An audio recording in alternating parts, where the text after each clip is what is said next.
প্রযুক্তির অগ্রগতির এই সময়ে এআই এর সহায়তা নিয়ে পরীক্ষার আগে পড়াশোনার চাপ কিছুটা কমানো যায়। সঠিকভাবে ব্যবহার করা হলে এআই পড়াশোনার সময় কার্যকর সহকারী হতে পারে। তবে খেয়াল রাখতে হবে, এআই সবসময় নির্ভুল তথ্য দেয় না। পরীক্ষার প্রস্তুতিতে এআই ব্যবহারের কৌশল নিয়ে জানাচ্ছেন সৈয়দ নওশাদ। ফাইনাল পরীক্ষার আগে বা সেমিস্টারের শেষ দিকে অনেক শিক্ষার্থীকে বিশ্লেষণধর্মী প্রবন্ধ বা গবেষণাপত্র জমা দিতে হয়। এসব লেখায় কাঠামো, যুক্তি ও তথ্যসূত্র বেশ গুরুত্বপূর্ণ। পড়ার চাপ ও অন্যান্য কাজ সবকিছু মিলিয়ে এটি বেশ সময় সাপেক্ষ কাজ। তবে এআই টুল ব্যবহার করে সহজেই প্রবন্ধের খসড়া, বিষয়ভিত্তিক লেখা কিংবা গবেষণার ধারণা পাওয়া যায়। পরীক্ষার প্রস্তুতির বড় একটি অংশ হলো নোট থেকে প্রাসঙ্গিক তথ্য খুঁজে বের করা।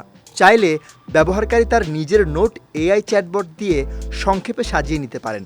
এতে সময় বাঁচে আর গুরুত্বপূর্ণ অংশগুলো আলাদা করে সহজে পড়া যায়।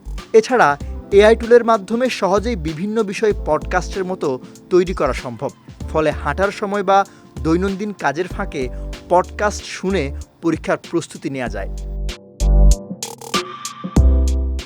অনেক সময় বারবার পড়ার পরও নির্দিষ্ট বিষয় সহজে বোঝা যায় না।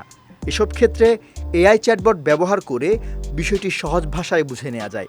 এছাড়া এআই ব্যবহার করে ব্যবহারকারীর ফ্ল্যাশ কার্ড, কুইজ কিংবা প্রশ্নোত্তর অনুশীলনের মাধ্যমে তার প্রস্তুতি কতটা কার্যকর হয়েছে তা পরখ করে নিতে পারেন। বর্তমান এআই টুলগুলো লেখা ছাড়াও ছবি ও চার্ট তৈরিতে পারদর্শী। জিপিটি 4.0 সংস্করণে চ্যাটজিপিটির ভিজুয়াল প্রসেসিং ক্ষমতা আরও উন্নত হয়েছে। এটি ডেটা থেকে চার্ট, ফ্লো চার্ট বা অন্যান্য গ্রাফিক উপস্থাপন তৈরি করতে পারে, যা অনেক জটিল বিষয় সহজ করে বুঝতে সহায়তা করে। তবে এই প্রযুক্তি ব্যবহার করে গবেষণা প্রবন্ধ রচনার ক্ষেত্রে সততা অনেক গুরুত্বপূর্ণ। অন্যথায় গবেষকের বিরুদ্ধে প্লেজারিজমের অভিযোগ আসতে পারে। সৈয়দ নওশাদ, বিজয় টিভি, নিউজ ডেস্ক।